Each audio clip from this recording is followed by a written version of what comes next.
Welcome back, everyone. Thank you so much for being here. And as always, a special thank you to every single one of you who has become a subscriber here on YouTube, on Patreon, Substack, or who has otherwise supported my work. I want you to know that I do appreciate every single one of you.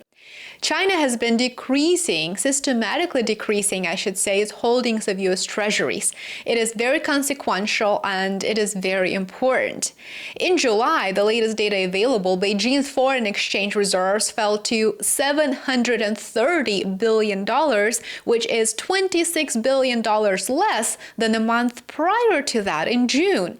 According to Chinese financial data provider Wind, the July figure was the lowest since January of 2009, and on top of that, it is 45% lower than the record high of $1.3 trillion recorded in November of 2013.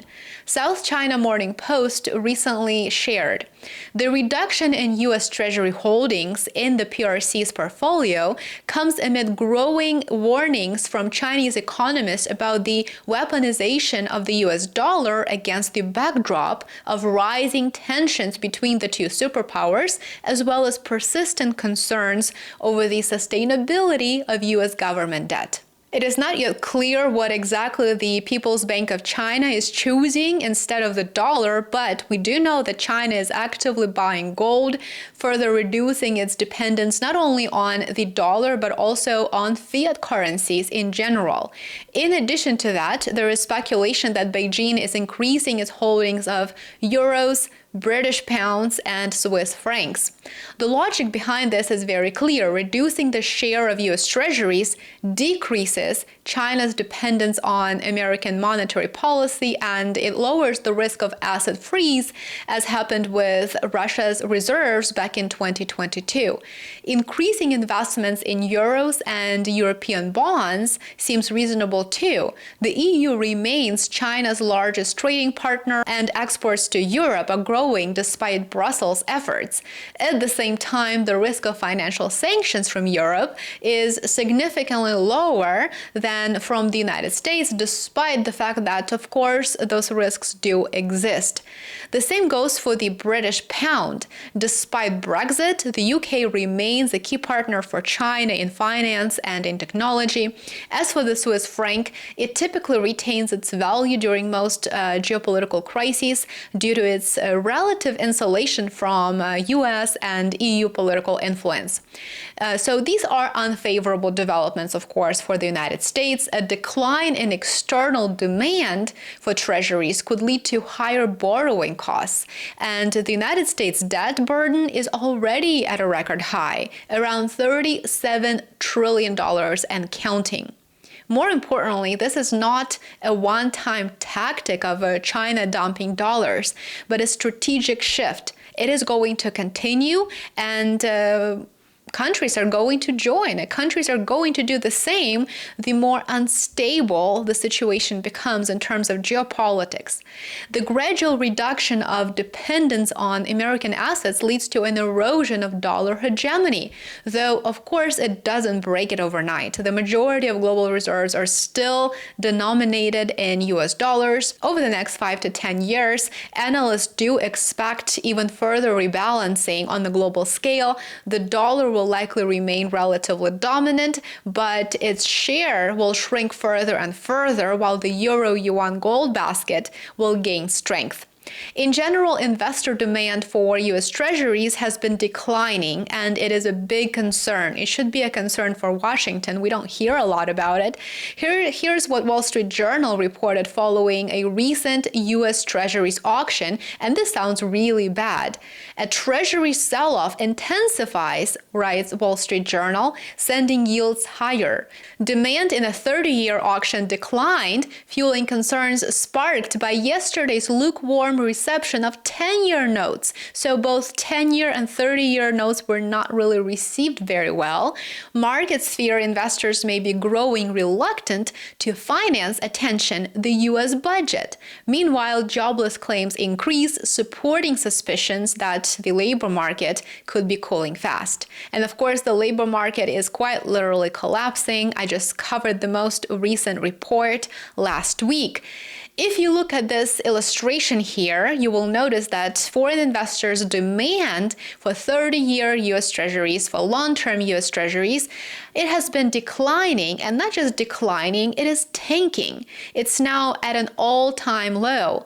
Demand for Treasuries is critical. The Treasury relies on approximately 300 auctions per year across bills, notes, floating rate notes, bonds, and Treasury inflation-protected securities to fund the federal deficit. So they rely on these auctions to continue funding deficits because they do operate at deficits. They're just kicking that can down the road. Besides demand, there are three other indicators that we need to look at, such as bid to cover ratio, tail, which reflects issued yield versus auction yield, and the third one is primary dealer allocation. I won't be getting into those technical details in this video, but if you're interested, let me know in the comments and I will in the next video. At roughly $29 trillion, the US Treasury market is the largest, most liquid debt market in the entire world. Those qualities help make it a tame corner for the bond market most of the time. However, at times recently, it's been anything but tame. Policy announcements, unwinding of leveraged positions, and uncertainty have resulted in sustained volatility in 2025. Treasury auctions have also been under a microscope recently, with investors scrutinizing yields and demand, especially from foreign investors. Auctions are likely to remain under scrutiny in the coming years, particularly given the expected increase in Treasury issuance stemming from the One Big Beautiful Bill Act. On top of that, it goes without saying, as we continue to observe foreign investors decrease their US Treasury holdings, we will see bigger and bigger shockwaves across the bond market. China is selling US Treasuries for a combination of strategic, economic, and geopolitical reasons. China is deeply aware of how financial assets can be used as tools of pressure in international politics. After the United States and its allies, let's be honest, froze hundreds of billions in Russian reserves in 2022, China took notice of that. And the fear is that in the future conflicts, for example, let's just say over Taiwan, the United States could do the same to Chinese-held treasuries. Because that fear will continue to exist and likely escalate, China will continue to reduce its holdings of US Treasuries and therefore de-dollarize.